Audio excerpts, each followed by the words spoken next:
So, can you tell us how does it feel to be the son of a great activist and civil rights leaders like Dr. Richard Boone?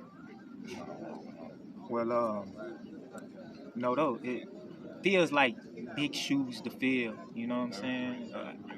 Even outside of civil rights, like my pops was like a renaissance man. Like he could do everything. He could build houses from scratch. He did electricity. He worked on cars. Like he did some of everything. Civil rights wise, he was fearless.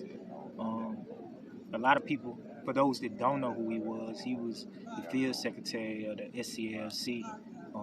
He ran with King. He's one of the organizers that got all of the people together for the Selma to Montgomery March.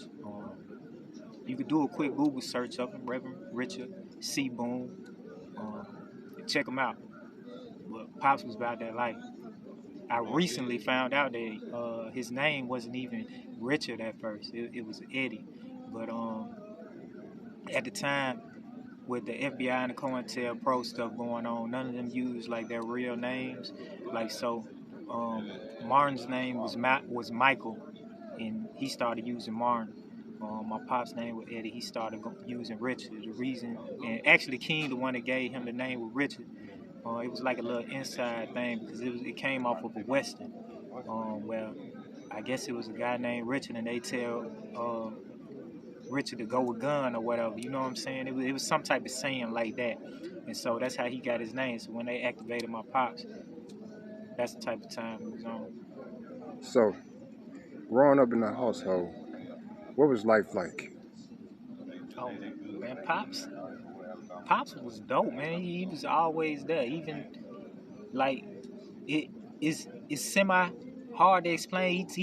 Now that I think back, like he took me on the picket line with him. You know what I'm saying? He took me basically everywhere that he went. You know what I'm saying? I was right there on his side.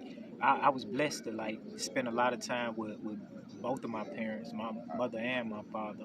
Um, my mother was a school teacher.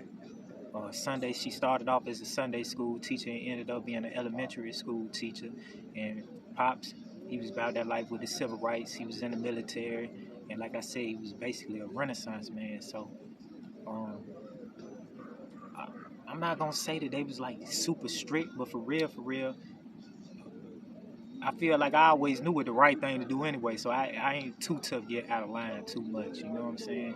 But I got many fond memories. You know what I'm saying? It wasn't a strict household. It wasn't a bad household.